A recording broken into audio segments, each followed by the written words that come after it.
اللهم صل على سيدنا ومولانا محمد وعلى سيدنا علي وسيدتنا فاطمة وسيدتنا زينب وسيدنا حسن وسيدنا حسين وعلى آله وصحبه وبارك وسلم.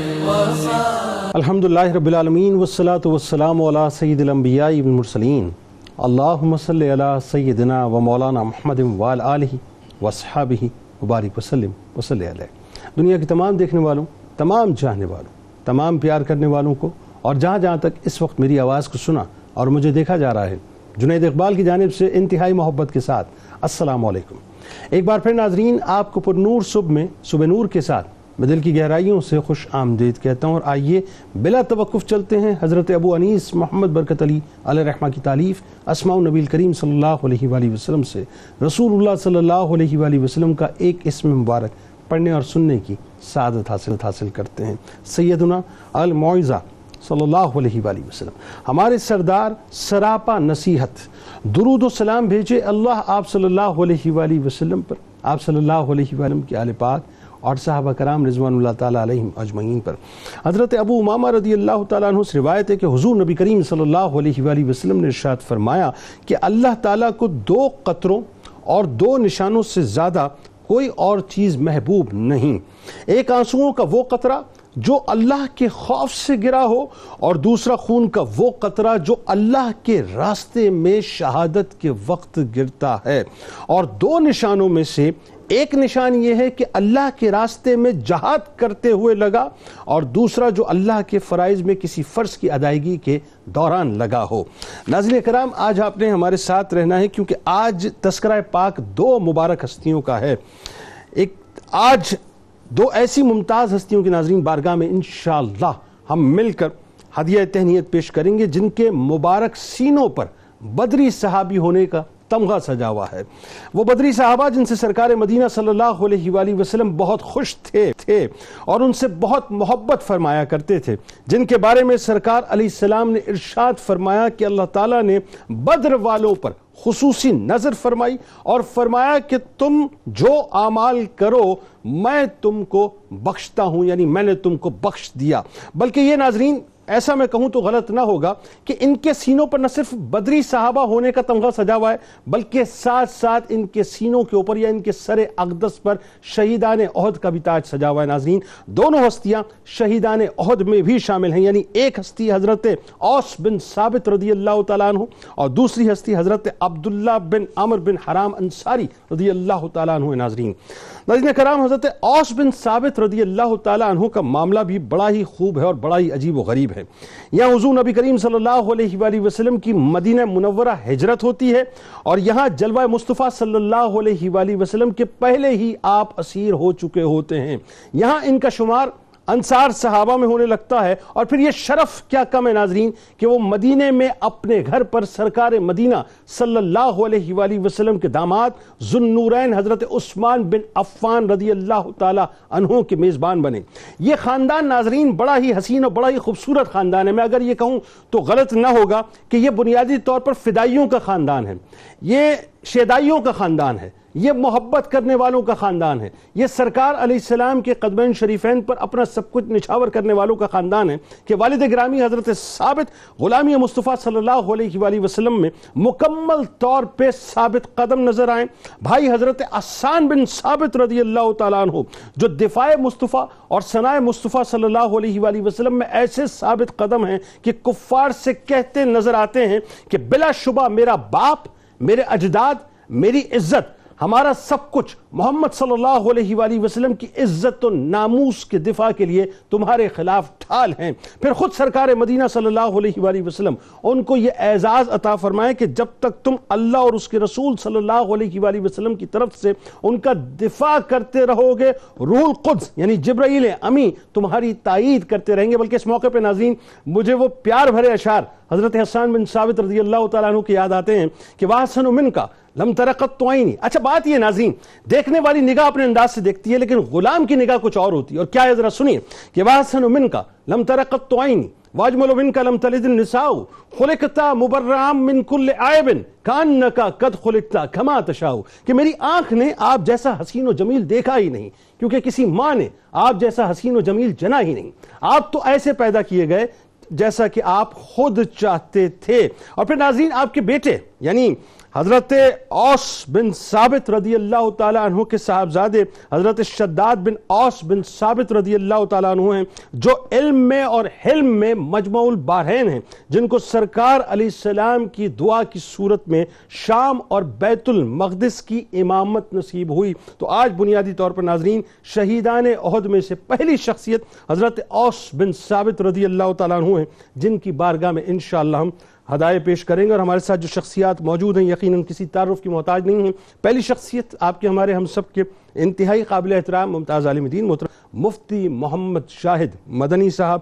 دوسری شخصیت آپ کے ہمارے ہم سب کے انتہائی قابل احترام ممتاز عالم دین اسلامی نظریاتی کونسل کے ممبر محترم جناب ڈاکٹر عمیر محمود صدیقی صاحب.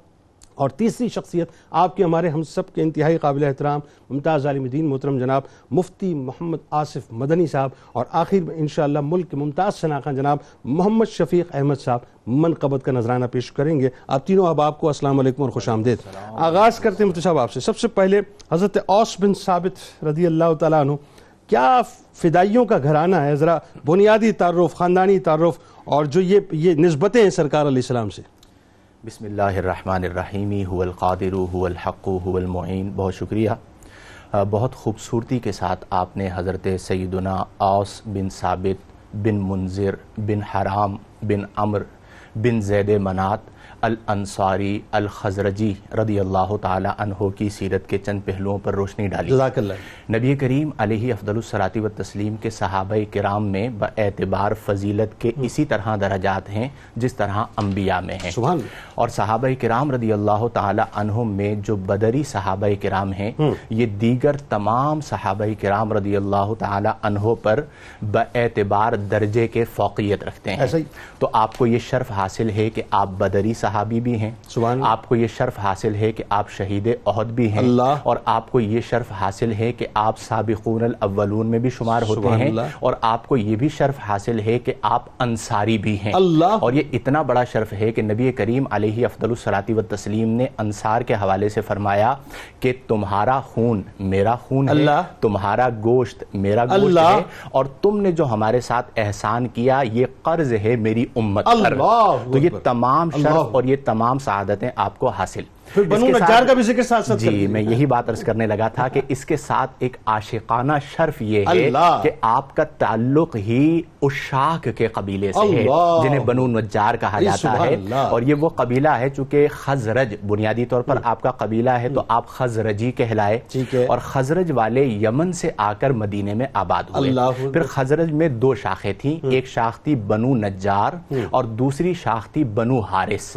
تو آپ رضی اللہ تعالی عنہ کا تعلق بنو نجار سے ہے. اور جیسے ہی لفظ بنو نجار آتا ہے تو بہتوں کے ذہنوں میں طلع البدر علینا آ رہا ہوگا. من سنیات الوداع. یہ عشاق کا گھرانہ یا عشاق کا قبیلہ ہے جو نبی کریم علیہ افضل الصلاۃ والتسلیم کی ذات مبارکہ کے حوالے سے جذبہ فدائیت رکھتے تھے.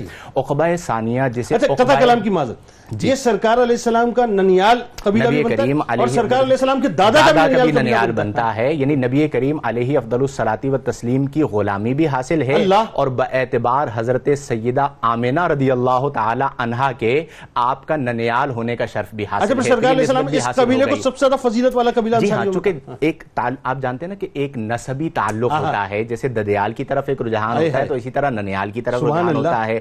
ابو کی وجہ سے محبت ہوتی ہے تو اسی طرح امی کی وجہ سے بھی محبت ہوتی ہے. تو وہ شرف بھی حاصل تھا. پھر آپ رضی اللہ تعالی عنہ کو اللہ تعالی نے یہ شرف عطا فرمایا کہ بیعت عقبہ ثانیہ جسے عقبہ کبیر بھی کہا جاتا ہے اور لیلۃ العقبہ بھی کہا جاتا ہے، اس موقع پر آپ رضی اللہ تعالی عنہ نے نبی کریم کی غلامی کو قبول کیا اور اسلام میں داخل ہوئے. اور آپ رضی اللہ تعالی عنہ کو جیسا کہ آپ نے ذکر فرمایا کہ جب ہم عشاقان کی بات کرتے ہیں اور شعراء کی بات کرتے ہیں تو ہمارا فوراً تبادر ذہنی جو ہوتا ہے وہ حضرت حسان بن ثابت کی طرف ہوتا ہے کہ وَأَحْسَنَ مِنْكَ لَمْ تَرَ قَطُّ عَيْنِي وَأَجْمَلَ مِنْكَ لَمْ تَلِدِ النِّسَاءُ. تو آپ اس اعتبار سے بھی شرف رکھتے ہیں کہ حضرت حسان بن ثابت اور حضرت ابی بن ثابت رضی اللہ تعالی عنہما کے بھائی ہیں. پھر آپ کو یہ بھی شرف حاصل ہے کہ حضرت شداد بن اوس رضی اللہ عنہ کے والد ہیں, یعنی حضرت شداد بن اوس بن ثابت رضی اللہ تعالی عنہ اور پھر آگے تک.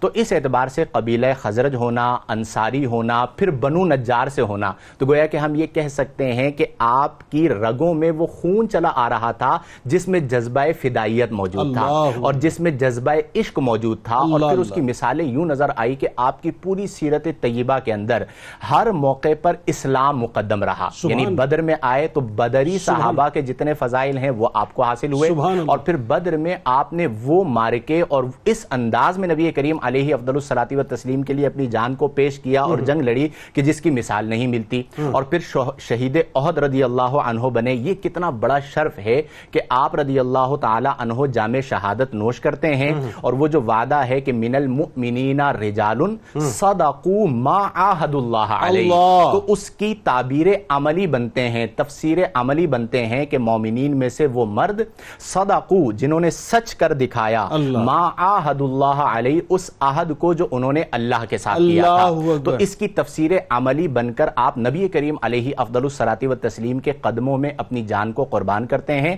اور قبیلہ خزرج جو ہے اس کا مدینۃ المنورہ میں بڑا کردار رہا ہے.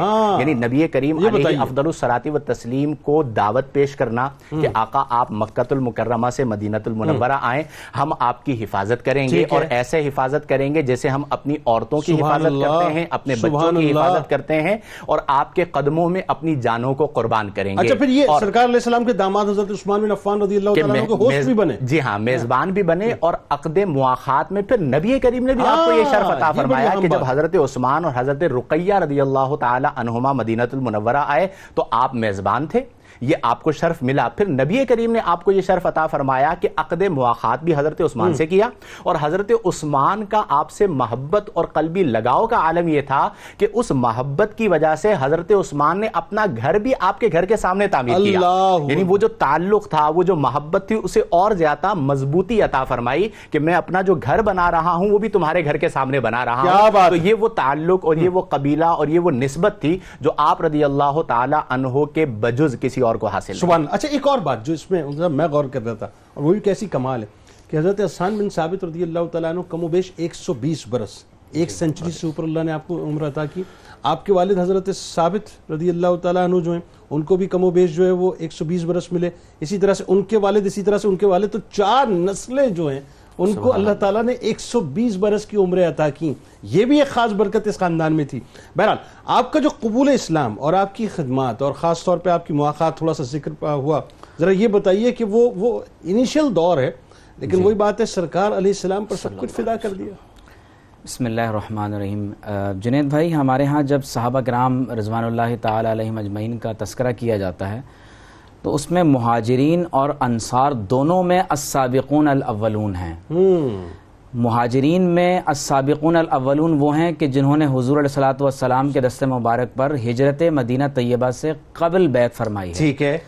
اور انصار میں سے السابقون الاولون وہ ہیں کہ جو یثرب سے حضور علیہ السلام کی بارگاہ میں عقبہ کے مقام پر حاضر ہوئے. ٹھیک ہے. اور مسجد عقبہ میں بیعت اولا ثانیہ اور ثالثہ جمرات کے مقام پر. اچھا, یعنی وہ جو 3 بیعتیں ہوئی ہیں اس میں پہلی, دوسری اور تیسری, تو اس موقع پر جو مسلمان ہوئے وہ السابقون الاولون من المہاجرین والانصار. یعنی یہ عقبہ ثانی جو ہے اس میں آپ تشریف, جی اس میں آپ تشریف لائے اور حضور علیہ الصلوۃ والسلام کے دست مبارک پر بیعت کی. تقریباً 70 افراد تھے, اور تقریباً 70 یا 73 افراد روایات کے اندر ملتا ہے.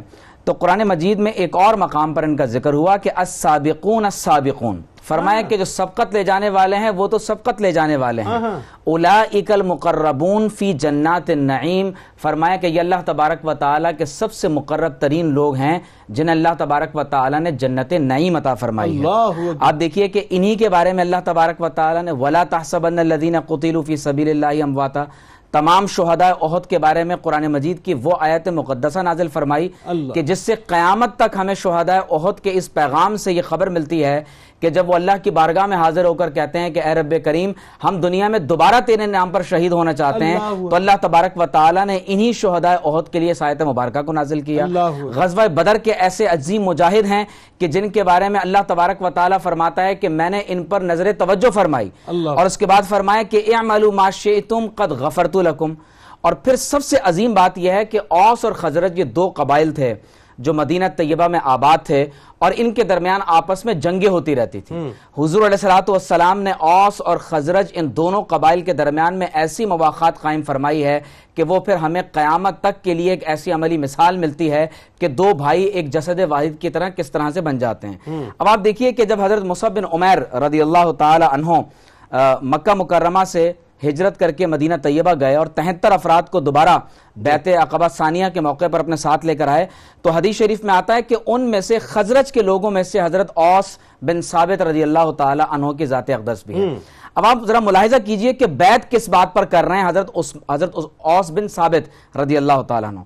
فرماتے ہیں کہ یا رسول اللہ نبایعک، ہم یا رسول اللہ آپ کے دست مبارک پر بیعت کر رہے ہیں، لیکن آخر وہ کیا حکم ہے جس پر ہم آپ کے دست مبارک پر بیعت کرنے جا رہے ہیں؟ تو حدیث میں آتا ہے کہ حضور علیہ السلام نے فرمایا تبایعونی علی السمع والطاعت فی النشاط والکسل، فرمایا کہ تم بوجھل ہو یا تمہیں اللہ تبارک و تعالی نے چستی عطا فرمائی ہو، باہر صورت ہر حال میں تمہیں میری بات سننی ہے اور میری اطاعت کرنی ہے۔ حضرت اوس بن ثابت نے فرمایا کہ سمعنا و اطعنا۔ سبحان اللہ۔ پھر فرمایا کہ وَالنَّفَقَةِ فِي الْعُسْرِ وَالْيُسْرِ، تم چاہے تنگ دستی میں ہو یا خوشحالی میں ہو، تمہیں اپنا مال اللہ کے دین پر خرچ کرنا ہے۔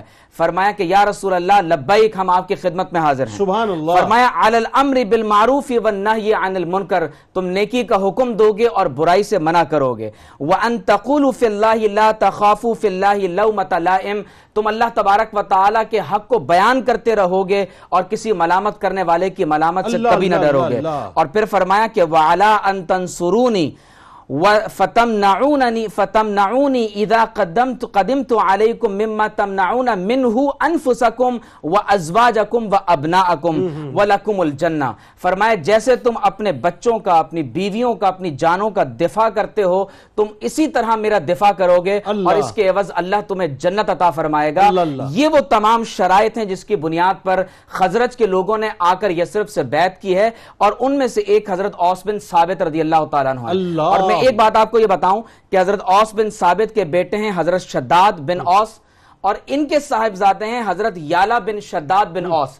یہ تینوں شخصیات معمر ہیں، اپنے زمانے کے بڑے اہل علم اور محدثین میں سے ہیں، اور خاص طور پر حضرت شداد بن اوس کے بارے میں حضرت عبادہ بن صامت نے فرمایا کہ شداد بن اوس وہ ہیں کہ جن کو اللہ نے علم اور حلم دونوں عطا فرمائے۔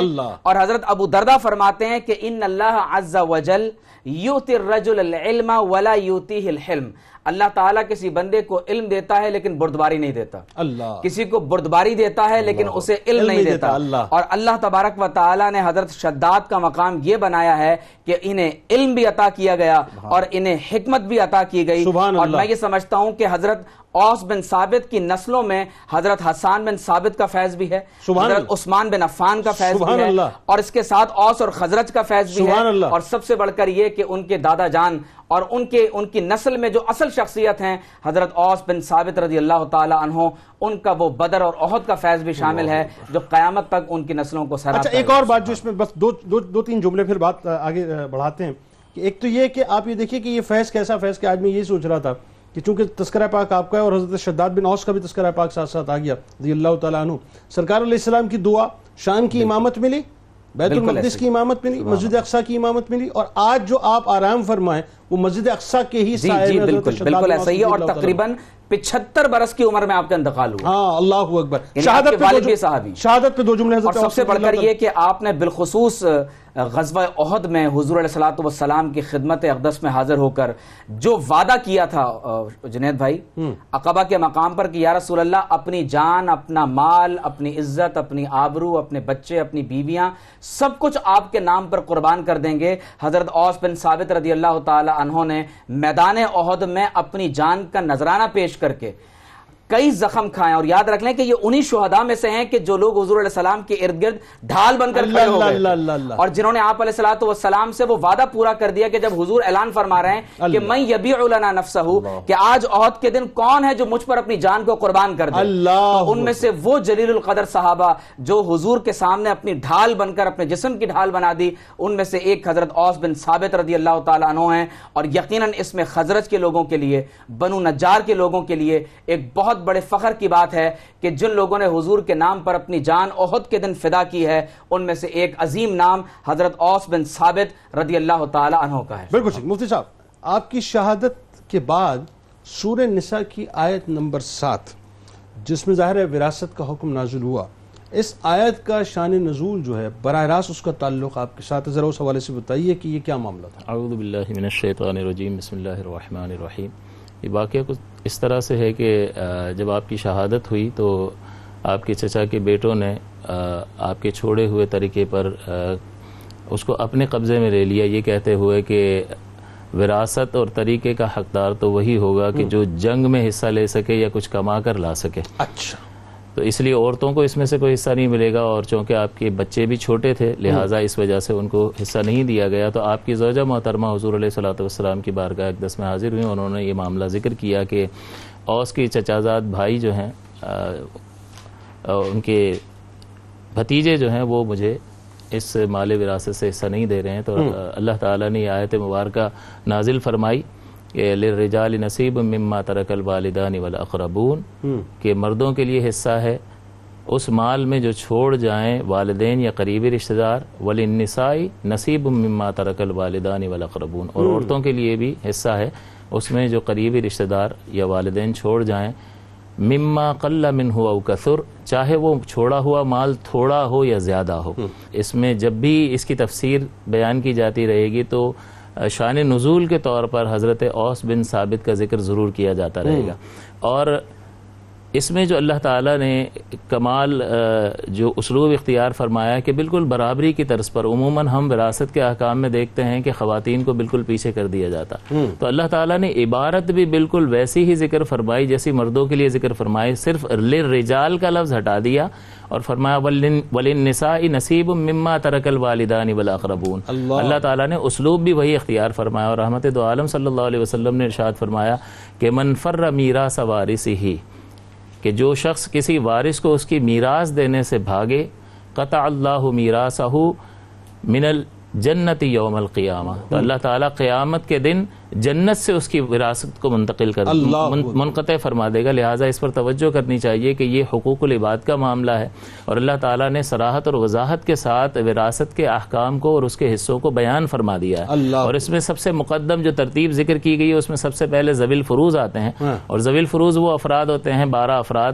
کہ جن کا حصہ قرآن، حدیث یا اجماع سے ثابت ہے، اور ان میں بھی 4 مرد ہیں اور 8 عورتیں ہیں، ان میں بھی عورتیں زیادہ ہیں۔ لہٰذا آپ نے یہ سن رکھا ہوگا کہ اکثر اوقات جو ہے ہمارے پاس جو سوالات آتے ہیں فتوے کے لیے، اس میں سب سے پہلے نمبر پر طلاق کے معاملات اور دوسرے نمبر پر یہ جائیداد کے جھگڑے ہوتے ہیں کہ ہر بھائی بھائی کا سر پھاڑ رہا ہوتا ہے۔ ایسا ہی تو یہ حقوق العباد کا معاملہ ہے، اور یہ بڑا سنگین معاملہ ہے کہ جب تک صاحب حق معاف نہیں کرے گا اس وقت تک یہ معاف نہیں ہو سکتا۔ لہٰذا اس سلسلے میں اللہ تعالیٰ کی ان ہدایات کو ضرور پیش نظر رکھنا چاہیے کہ اللہ تعالیٰ خواتین کا خاص کر حصہ بیان فرما رہا ہے، اور خواتین آپ دیکھیں گے کہ بہن نے بھائی کو حصہ معاف کر دیا جی، کوئی بھائی ایسا ملے گا کہ جس نے اپنی بہن کو حصہ معاف کیا، وہ شاذ و نادر آپ کو نظر آئے گا۔ اور اس میں شرعی مسئلہ یہ بھی پیش نظر رکھنا چاہیے کہ اگرچہ وارث اپنا حصہ معاف کر دے تب بھی معاف نہیں ہوتا، کیونکہ یہ حق اللہ ہے، اور جب تک ادا نہیں کریں گے تب تک یہ حق اللہ پورا نہیں ہوگا، لہٰذا یہ معاف کرنے سے بھی معاف نہیں ہوتا۔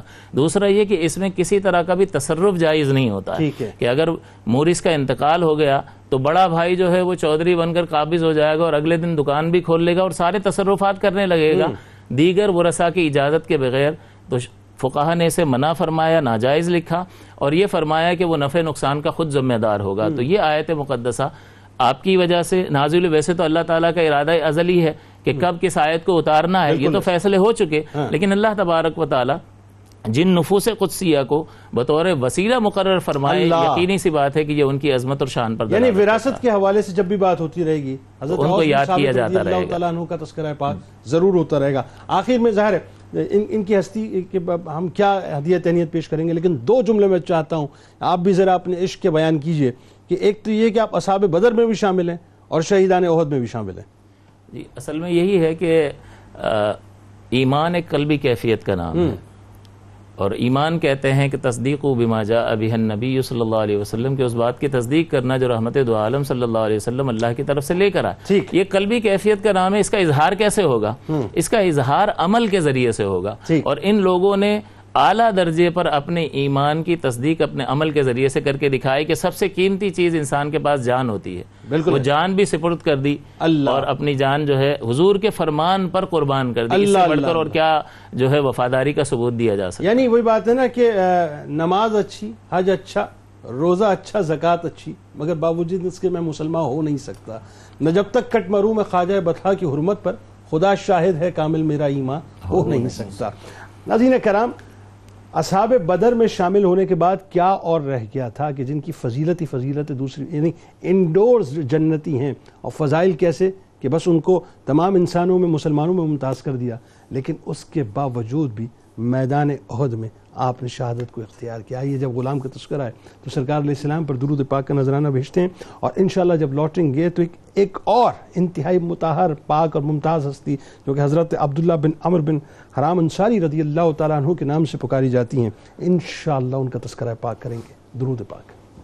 اللهم صل على سيدنا ومولانا محمد وعلى سيدنا علي وسيدتنا فاطمة وسيدتنا زينب وسيدنا حسن وسيدنا حسين وعلى آله وصحبه وبارك وسلم اللهم صل على سيدنا ومولانا محمد وعلى سيدنا علي وسيدتنا فاطمة وسيدتنا زينب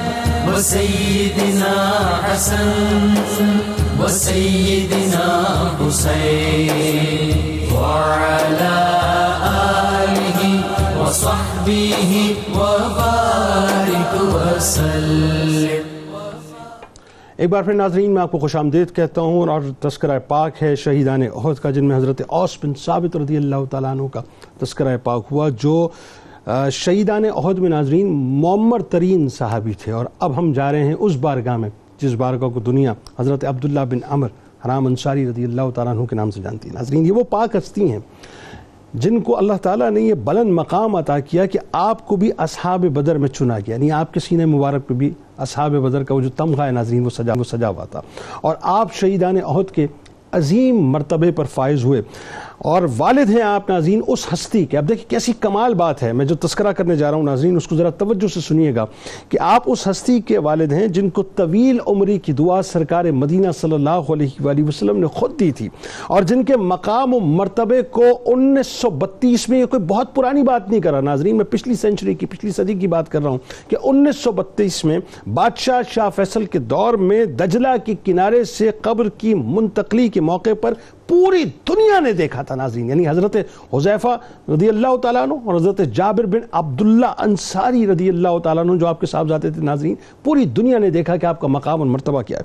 حضرت عبداللہ بن عمر بن حرام انصاری رضی اللہ تعالیٰ عنہ کے مقام و مرتبے کا ناظرین عالم دیکھیے کہ جیسے اللہ تعالیٰ آپ رضی اللہ تعالیٰ عنہ پر سب کچھ ہی آشکار کر رہا ہو، اور آپ بھی سب کچھ پہلے ہی دیکھ رہے ہوں کہ ہونے والا کیا ہے، یعنی جب سب کچھ آشکار ہو چکا تو اللہ کے دین دین پر مر مٹنے والے، سب کچھ قربان کرنے والے اور اس کی تیاری کرنے والے سرکار مدینہ صلی اللہ علیہ وآلہ وسلم کے غلام کی کیا شان ہے کہ میدان جہاد میں اترنے، شہادت کا جام پینے اور خلد میں جانے سے پہلے ایسے تیار ہوتے ہیں کہ غزوہ احد سے ایک رات پہلے رات میں اپنے فرزند حضرت جابر بن عبداللہ انصاری رضی اللہ تعالیٰ عنہ کو بلا کر یہ فرماتے ہیں کہ اے میرے پیارے بیٹے، کل صبح جنگ احد میں سب سے پہلے میں ہی شہادت سے سرفراز ہوں گا، اور بیٹا سن لو کہ رسول اللہ صلی اللہ علیہ وآلہ وسلم کے بعد تم سے زیادہ میرا کوئی پیارا نہیں، لہذا تم میرا قرض ادا کر دینا۔ ذرا ناظرین مقام اور مرتبہ دیکھیے، کہا ہے کہ شہادت کا جام پینے جا رہے ہیں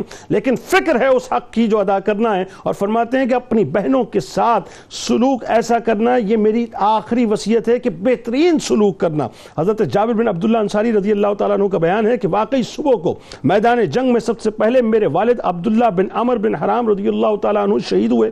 ناظرین کرام، جن کو مقام و مرتبہ وہ حاصل ہوا ہو کہ شہادت کے بعد جس میں اتھر پر فرشتے ان پر یعنی اپنے پروں سے سایہ کیے ہوئے ہوں، اور سرکار دو عالم صلی اللہ علیہ وآلہ وسلم نے جن کے جگر گوشے حضرت جابر بن عبداللہ انصاری رضی اللہ تعالیٰ عنہ سے فرمایا ہو کہ سن میں تجھے بتاؤں کہ جس کسی سے اللہ نے کلام کیا، پردے کے پیچھے سے کلام کیا، لیکن تیرے باپ سے آمنے سامنے بات چیت کی، فرمایا مجھ سے مانگ، جو مانگے گا میں دوں گا۔ اب اللہ سے انہوں نے کیا مانگا اور کیا دیا، آئیے ناظرین وہیں سے بات کا آغاز کرتے ہیں۔ ہمارے ساتھ وہی شخصیات موجود ہیں۔ مفتی صاحب، پہلے سب سے پہلے جو بنیادی تعارف ہے آپ کا خاندانی پس منظر اور بنیادی تعارف ذرا بیان کیجیے۔ بسم اللہ الرحمن الرحیم۔ دو جلیل القدر صحابہ کا آپ نے ذکر کیا، اور میں یہ سمجھتا ہوں کہ یہ بڑی خوش آئین اور بہترین بات ہے کہ اتنے عظیم صحابہ کرام کی سیرت سے ہماری عوام آشنا ہو رہی ہے۔ حضرت عبداللہ بن عمر بن حرام بن ثعلبہ الانصاری الخزرجی السلمی رضی اللہ تعالی عنہ، جو شخصیت جن پر ہم گفتگو کر رہے ہیں، آپ رضی اللہ تعالی عنہ کا تعلق بھی قبیلہ خزرج سے ہے، اور قبیلہ خزرج کی شاخ تھی بنو سلمہ، تو اس اعتبار سے آپ کو سلمی کہا جاتا ہے۔ آپ رضی اللہ تعالی عنہ بھی بیعت عقبہ ثانیہ، جسے عقبہ کبیر کہا جاتا ہے، نبی کریم صلی اللہ علیہ وسلم کی بارگاہ میں آئے اور اسلام قبول کیا، اور بدری ہونے کا شرف بھی حاصل کیا، اور شہید احد ہونے کا شرف بھی حاصل کیا۔ اور آپ نے جس روایت کی طرف اشارہ کیا کہ ایک رات پہلے آپ نے اپنی شہادت کی خبر دی، اور آپ کے بیٹے نے اس بات کی تصدیق کی کہ جب ہم نے دیکھا تو احد میں سب سے پہلے آپ ہی کو شہید کیا گیا۔ اب آپ جانتے ہیں کہ جب شہادت ہوتی ہے تو زخم لگتے ہیں، جسم کٹتا ہے، درد ہونا چاہیے۔ حضرت بایزید بسطامی رحمہ اللہ سے کسی نے پوچھا کہ جب کوئی بندہ شہید ہوتا ہے تو اسے تو درد ہونا چاہیے، اسے دفن کر دیا جاتا ہے، پھر اسے مردہ بھی نہیں کہا جاتا اور اسے تکلیف بھی نہیں ہوتی، وجہ کیا ہے؟ تو آپ نے فرمایا کہ کیا تم نے قرآن کی وہ آیت نہیں پڑھی کہ جس میں اللہ تبارک و تعالی نے واقعہ حضرت یوسف کو ذکر کیا کہ جب ان کو عورتوں نے دیکھا تو انگلیاں کٹ گئیں، انہیں پتہ نہ چلا۔ تو جب عاشق سرکار کے نام پر جان قربان کرتا ہے تو وہ سرکار کے دیدار کی تاثیر اور لذت اتنی محسوس کر رہا ہوتا ہے کہ جسم کٹ جاتا ہے، پتہ نہیں چلتا۔ آپ کا تعلق بھی، جو لفظ آپ نے ذکر کیا تھا، بڑا خوبصورت تھا کہ جذبہ فدائیت، تو وہ جذبہ فدائیت ابتدائے اسلام سے آپ میں موجود تھا۔ میں ایک مکالمہ ذکر کرنا چاہوں گا کہ جب نبی کریم صلی اللہ علیہ وسلم کی غلامی اختیار کی تو بیعت عقبہ ثانیہ میں حضرت عباس بن عبد المطلب رضی اللہ عنہ نے قبیلہ خزرج کے لوگوں سے ایک مکالمہ فرمایا۔ آپ نے کہا تم دعوت تو دے رہے ہو نبی کریم علیہ افضل الصلاۃ والتسلیم کو مدینۃ المنورہ جانے کی، تمہیں پتہ ہے ہم ان سے کتنا پیار کرتے ہیں، اور تمہیں پتہ ہے کہ جب تم انہیں یہاں سے لے کر جاؤ گے تو پورا عرب تمہارے خلاف ہو جائے گا، ہو سکتا ہے جمع ہو کر پورا عرب تم پر حملہ کرے، تو اس وقت کہیں تم ان کا ساتھ تو نہیں چھوڑ دو گے۔ اب وہاں پر مختلف جو صحابہ انصار تھے انہوں نے اپنے اپنے جذبات کا اظہار کیا۔ میں حضرت عبداللہ کے الفاظ ذکر کرنا چاہوں گا کہ انہوں نے کیا کہا۔ ان کے جو جذبہ فدائیت کے الفاظ تھے وہ یہ تھے کہ یا عباس رضی اللہ تعالی عنہ، آپ یہ خیال کرتے ہیں کہ ہم پیچھے ہٹ جائیں گے؟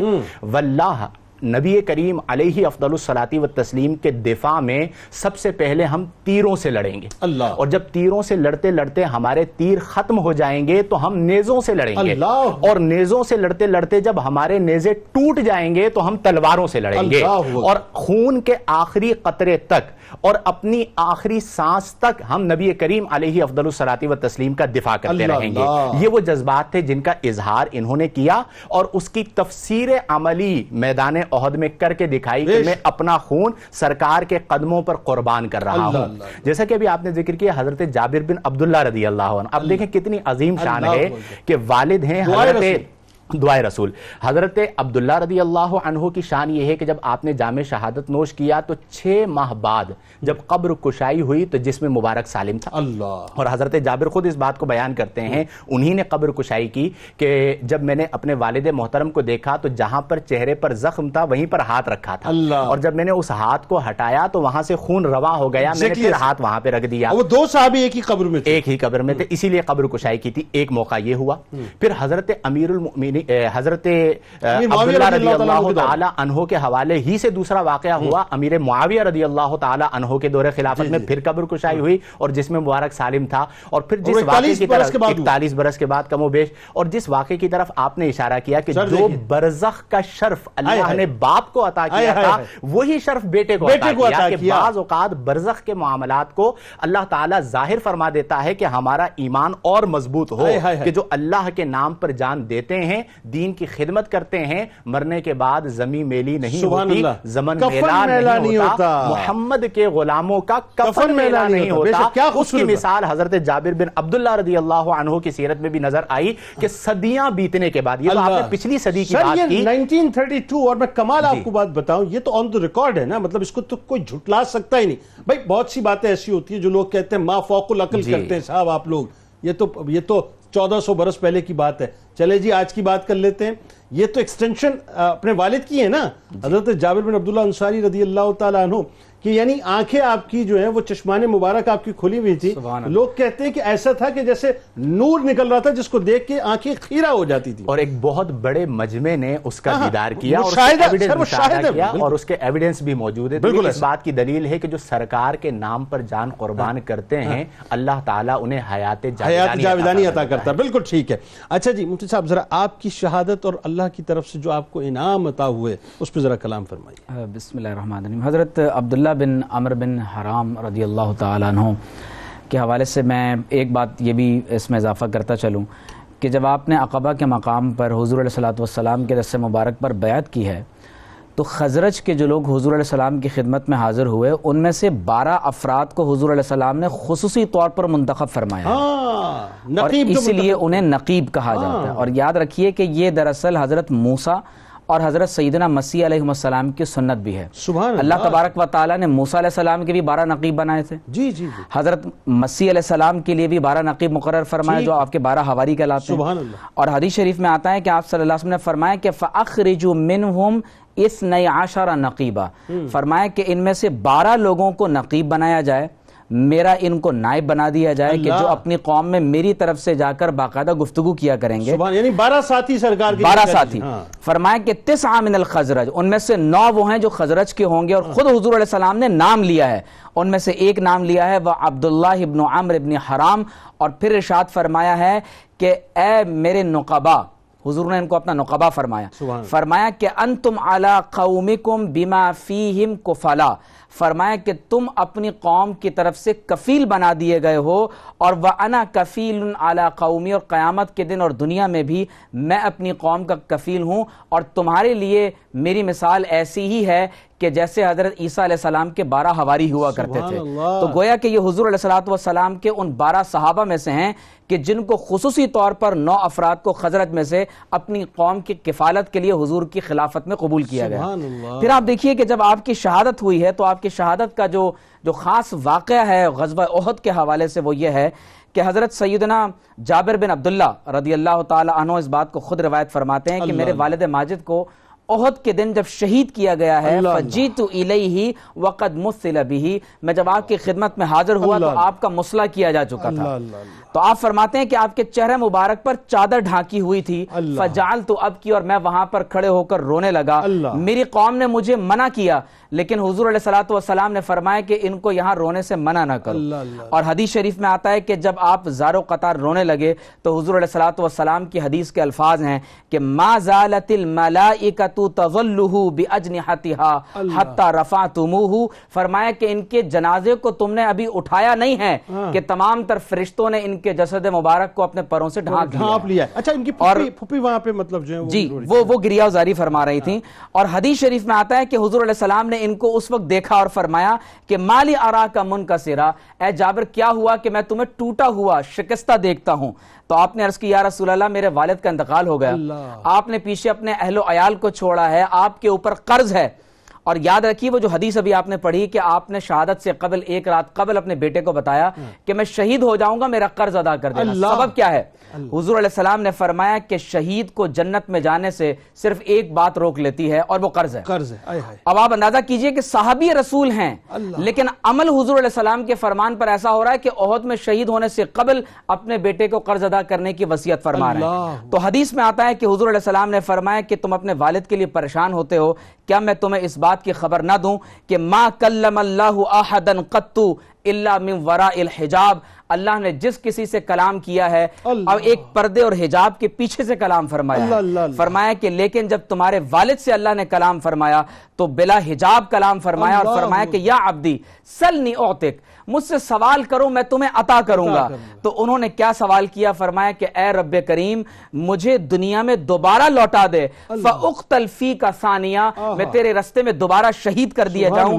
یہ حضور کی سنت کو آپ نے زندہ کیا۔ حضور علیہ السلام نے فرمایا کہ وددت ان اقتل فی سبیل اللہ ثم احیا ثم اقتل ثم احیا ثم اقتل، فرمایا میں یہ چاہتا ہوں کہ مجھے اللہ کے رستے میں شہید کیا جائے، مجھے پھر زندہ کیا جائے، مجھے پھر شہید کیا جائے، مجھے پھر زندہ کیا جائے، مجھے اللہ کے رستے میں پھر شہید کیا جائے۔ یہ وہ سنت ہے جو حضرت عبداللہ رضی اللہ تعالی عنہ ادا کر رہے ہیں۔ اور پھر اللہ رب کریم نے فرمایا کہ میں یہ فیصلہ کر چکا ہوں کہ جو دنیا سے ایک مرتبہ میری بارگاہ میں آ جائے وہ واپس نہیں لوٹتا، تو پروردگار عالم نے آیت نازل فرما دی وَلَا تَحْسَبَنَّ الَّذِينَ قُتِلُوا فِي سَبِيلِ اللَّهِ أَمْوَاتًا، اور ان کے جو داماد ہیں حضرت عبداللہ، جو حضرت عمر بن جموح ہیں، جو حضرت عبداللہ کی بہن کے جو شوہر تھے، ان کو اور ان کو احد کے مقام پر ایک ہی قبر کے اندر ایک ساتھ دفن کیا گیا۔ اور یہ جو آیت نازل ہوئی یہ بھی آپ ہی کی ڈیمانڈ تھی اللہ سے نا کہ اللہ پھر ایسا تو کر دے کہ ان تک میرے رفقا تک اور دیگر میرے رفقا تک خبر پہنچ جائے، تو پروردگار عالم نے قرآن مجید میں یہ آیت مبارکہ نازل فرمائی۔ بالکل ٹھیک۔ آخر میں حضرت عبداللہ بن عمر بن حرام رضی اللہ تعالیٰ عنہ کا جو قرض کا معاملہ تھا، دیکھیے کیسی بات ہے، اور یہ ہمیں سمجھنی چاہیے۔ میرا خیال ہے دنیا کو یہ پیغام بڑا پراپر جانا چاہیے کہ شہادت پہلے تو یہ کہ اصحاب بدر میں شامل، یعنی اس کے بعد تو کچھ سپرلیٹو ڈگری تو ویسے مل چکی، پھر شہادت ملی احد کے مقام پہ، لیکن اس کے باوجود جو قرض ہے اس کو ادا کرنے کے حوالے سے جو آپ نے تلقین فرمائی اپنے صاحبزادے کو، اور اسی میں سرکار علیہ السلام کا ایک معجزہ جو ہے اس کا بھی ظہور ہوتا ہے، ذرا اس پہ کلام فرمائیے۔ بسم اللہ الرحمن الرحیم۔ قرآن عظیم میں اللہ تعالیٰ نے فرمایا ان تنصروا اللہ ینصرکم، کہ اگر تم اللہ کے دین کی مدد کرو گے تو اللہ تمہاری مدد کرے گا۔ سبحان اللہ۔ اور انسان کی ایک لمٹ ہے، وہ بیمار بھی ہوتا ہے، وہ تھکتا بھی ہے، وہ اپنی لمٹ میں رہ کر جو اللہ کے دین کے لیے اخلاص کے ساتھ کام کرے گا اور دین کی مدد کرے گا تو پھر اللہ اس کی مدد کرے گا۔ اس کی لمٹ کیا ہے؟ اللہ تعالیٰ کی تائید غیبی جس کے پس پشت ہو تو وہ ہر مقام پر سرخرو ہوگا۔ اب جیسا کہ حضرت عبداللہ بن عامر بن حرام نے اپنے بیٹے کو بلا کر یہ فرمایا کہ مجھ پر قرض ہے اور وہ تم ادا کر دینا، تو اب واقعہ کچھ اس طرح سے ہے کہ جو مال آپ نے چھوڑا ہے وہ بڑی منیمم کوانٹٹی میں کچھ کھجوریں ہیں اور قرض بہت زیادہ ہے۔ تو اب حضرت جابر پریشان ہوئے اور حضور علیہ السلام کی بارگاہ میں عرض گزار ہوئے کہ حضور اس طرح کا معاملہ ہے کہ والد صاحب احد میں شہید ہوئے ہیں اور قرض ہے ان پر اور مال بہت تھوڑا چھوڑا ہے اور لوگ مطالبہ کر رہے ہیں۔ تو حضور علیہ السلام تشریف لائے، تو جب صحابہ نے ان کی امید یہ تھی کہ حضور آئیں گے تو صحابہ ان کو دیکھ کر اپنے مطالبے کو ذرا نرم کر دیں گے، ہلکا کر دیں گے، لیکن اس کے برعکس ہوا کہ صحابہ نے جب حضور کو دیکھا تو اور شدت سے مطالبہ کرنے لگے کہ اب حضور ہمیں ہمارا حق دلوا دیں گے۔ ٹھیک ہے۔ تو حضور نے جب یہ معاملہ ملاحظہ فرمایا تو آپ کے صاحبزادے سے فرمایا کہ تم ان کھجوروں میں جو ڈھیر ہیں وہ الگ الگ طرح کی کھجوریں تھیں، ان کے ڈھیر لگا دو، اور سب سے بڑے ڈھیر کے گرد حضور علیہ السلام نے 3 چکر لگائے، اللہ اپنی برکات اس ڈھیر میں منتقل فرمائے، اور اس کے بعد حضور علیہ السلام ثم جلس علیہا، اس بڑے ڈھیر پر آپ تشریف فرما ہوئے اور پھر قرض خواہوں کو بلاتے رہے اور ایک طرف سے ہاتھ ڈال ڈال کر انہیں کھجوریں عطا فرماتے رہے، حتیٰ کہ حضرت جابر فرماتے ہیں کہ تمام میرے والد کا قرض بھی اتر گیا اور جو مال موجود تھا اس میں سے ایک کھجور بھی کم نہیں ہوئی۔ تو یہ اللہ تبارک و تعالیٰ کی طرف سے ایک نصرت اور ایک تائید غیبی کی شکل میں آپ کو یہ انعام حاصل ہوا کہ جیسا کہ بیان کیا گیا کہ قرض ایک ایسی شے ہے کہ جس کی وجہ سے رحمت دو عالم صلی اللہ علیہ وسلم جنازہ بھی نہیں پڑھاتے تھے، اور اسی طرح سے قرض جو ہے وہ جنت میں جانے سے رکاوٹ شہید کے لیے بھی بن جاتا ہے۔ تو اللہ تبارک و تعالیٰ نے کمال کرم فرمایا کہ رحمت دو عالم صلی اللہ علیہ وسلم کا معجزہ بھی ایک آپ کے اس قرض کی ادائیگی کے سلسلے میں ظاہر ہوا، اور اللہ تعالیٰ نے بحسن و خوبی آپ کو سرخرو فرمایا۔ سر میں تو اس میں ایک اور پہلو دیکھ رہا ہوں، میں تو یہ پہلو دیکھ رہا ہوں کہ میرے سرکار ہیں، بس میرے سرکار ہیں، جو اپنے غلاموں کو کسی حال میں جو ہے وہ چھوڑتے نہیں ہیں۔ یعنی آپ سوچئے کہ شہادت مل چکی، سب کچھ مل چکا، مقام اور مرتبہ بتا دیا، اللہ نے بے پردہ ہو کے گفتگو کر لی، کلام ہو گیا، ان کی وجہ سے آیات نہ، اس کے باوجود نہیں چھوڑا آخر تک جو ہے، جب تک کہ غلام کا سارا قرض نہ اتروا دیا۔ اسے کہتے ہیں رحمت للعالمین۔ جب انہوں نے وفاداری کا ثبوت دیا تو اس طرف سے رحمت للعالمین نے اپنی رحمت للعالمین کا ثبوت دیا۔ سبحان اللہ جی، سبحان اللہ۔ ناظرین ہمارے ساتھ رہیے، شہیدان احد کا تذکرہ پاک ہے اور ظاہر ہے انشاءاللہ ان کی بارگاہ میں منقبت کا نذرانہ بھی پیش کریں گے۔ ہمارے ساتھ ملک کے ممتاز ثناء جناب شفیق احمد صاحب موجود ہوں گے، تو جاتے ہیں اور لوٹ کے واپس آتے ہیں۔ اللہم صلی علی سیدنا و مولانا محمد وعلی سیدنا علی و سیدتنا فاطمہ و سیدتنا زینب و سیدنا حسن و سیدنا حسین وعلی وصحبه وبارك وسلم اللهم صل على سيدنا ومولانا محمد وعلى سيدنا علي وسيدتنا فاطمة وسيدتنا زينب وسيدنا حسن وسيدنا حسين وعلى آله وصحبه وبارك وسلم۔ ایک بار پھر ناظرین میں آپ کو خوش آمدید کہتا ہوں۔ ملک کے ممتاز ثناء خان جناب شفیق احمد صاحب ہمارے ساتھ تشریف فرمائیں، آپ کو خوش آمدید، السلام علیکم۔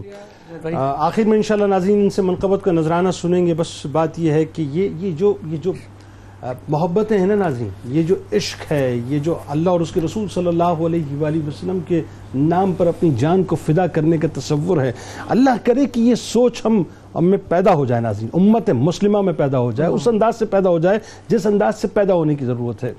اللہ کرے کہ ہم یہ سمجھنے لگیں صاحب، اس بات کو سمجھ لیں کہ اس دنیا میں رہتے ہوئے ہمیں آخرت کی تیاری کرنی ہے، ہمیں فتح و نصرت چاہیے تو سرکار علیہ السلام کے دربار سے چاہیے، اور ان کی نصرت ناظرین اگر چاہیے تو یاد رکھیے کہ ایک عمل جو ہے اس کی تو ابتدا کر دیجئے اپنے گھروں سے، کہ آج فلسطینی مسلمان یقیناً ہماری طرف دیکھ رہے ہیں، ہم سے سوال کر رہے ہیں، ہم ان کے لیے کیا کر سکتے ہیں؟ ہم یہ کر سکتے ہیں کہ اپنے گھروں کے اندر جتنی بھی جوئش پروڈکٹس ہیں، جتنی بھی اسرائیلی پروڈکٹس ہیں، ان کو نکال کے ایک طرف کیجئے صاحب، اپنے گھر والوں کو کنونس کیجئے اس بات پہ، اپنے دوست احباب کو، اپنے رشتہ داروں کو، اپنے ملنے جلنے والوں کو۔ وقت لگے گا، مجھے پتہ ہے ناظرین وقت لگے گا، یہ آسان کام نہیں ہے، لیکن یاد رکھیے گا آپ کا خریدا ہوا ایک کوئی پروڈکٹ جس کا 1 روپیہ بھی اگر یہودیوں کے پاس جاتا ہے تو ذہن میں رکھیے گا وہ 1 روپیہ آپ ہی کے خلاف جنگوں میں استعمال ہوتا ہے۔ تو کوشش کیجئے کہ پاکستانی پروڈکٹس کو خریدیں، اسی کو انہینس کیجئے۔ کتاب الشفا، آئیے چلتے ہیں اس کی جانب۔ خاتمہ بالخیر کا وظیفہ، جو شخص ہر فرض نماز کے بعد اول و آخر درود پاک کے ساتھ 11 بار سورہ فاتحہ کا ورد کرتا ہے تو اسے روحانی ترقی نصیب ہوتی ہے اور خاتمہ بالخیر ہوگا انشاءاللہ۔ حضرت ابوبکر صدیق رضی اللہ تعالیٰ عنہ کا قول مبارک ہے کہ جو قومیں اللہ کی راہ میں جہاد کرنا چھوڑ دیتی ہیں تو پستی اور ذلت ان کا مقدر بن جاتی ہے۔ روزنامہ 92 نیوز میں آج آپ پڑھ سکتے ہیں شہید احد حضرت اوس بن ثابت رضی اللہ تعالیٰ عنہ اور شہید احد حضرت عبداللہ بن عمرو بن حرام انصاری انصاری رضی اللہ تعالیٰ عنہ کے حوالے سے. آپ ٹویٹر پہ میں ضرور فالو کیجئے, فیس بک پیج کو ضرور لائک کیجئے, یوٹیوب چینل کو ضرور سبسکرائب کیجئے, بیل آئیکن کو ضرور کلک کر دیجئے گا. آپ وہاں موجود ہیں, یہاں موجود ہیں, مل کے نعرہ لگاتے ہیں. اس دعا, اس امید, اس یقین کے ساتھ اجازت دیجئے کہ لا یؤمن احدکم حتی اکون احب الیہ من والدہ وولدہ والناس اجمعین. اللہ تعالیٰ آپ کا, ہمارا, ہم سب کا, پاکستان کا اور امت مسلمہ کا حامی و ناصر ہو, آمین. پاکستان کا مطلب کیا؟ لا الہ الا اللہ محمد رسول اللہ صلی اللہ علیہ وسلم. جی پیش کرتا ہوں. صلی علی نبینا صلی علی محمد. حضرت عبداللہ ابن عمرو کو رفعت ملی. حضرت عبداللہ ابن عمرو کو رفعت ملی. سید کونین کی ہے قربت و صحبت ملی. حضرت عبداللہ ابن عمرو کو رفعت ملی. ہیں عہد کے مارکے کے وہ شہید اولین. ہیں عہد کے مارکے کے وہ شہید اولین. ان کے پاکیزہ لہو سے, ان کے پاکیزہ لہو سے دین کو طاقت ملی. حضرت عبداللہ ابن عمرو کو رفعت ملی. ذات حق نے بالمشافہ ہے کیا ان سے کلام. ذات حق نے بالمشافہ ہے کیا ان سے کلام. ہے فضیلت خاص ان کی, اعلیٰ ہے قسمت ملی. حضرت عبداللہ ابن عمرو کو رفعت ملی. اوس بن ثابت پہ اور عبداللہ پہ ساجد سلام. اوس بن ثابت پہ اور عبداللہ پہ ساجد سلام. جن کے زخموں سے بہارے, جن کے زخموں سے بہارے خلد کو زینت ملے. حضرت عبداللہ ابن عمرو کو رفعت ملی. ہے عہد کے مارکے کے وہ شہید اولی. ہے عہد کے مارکے کے وہ شہید اولی. ان کے پاکیزہ لہو سے دین کو طاقت ملے. کیا خوبصورت شعر ہے. ذات حق نے بالمشافہ ہے کیا ان سے کلام. ذات حق نے بالمشافہ ہے کیا ان سے کلام. ہے فضیلت خاص ان کی, ہے فضیلت خاص ان کی, اعلیٰ ہے قسمت ملی. سید کونین کی ہے قربت و صحبت ملی. اللہم صلی علی سیدنا و مولانا محمد وعلی سیدنا علی و سیدتنا فاطمہ و سیدتنا زینب و سیدنا حسن و سیدنا حسین وعلی آلہ و صحبہ و بارک وسلم.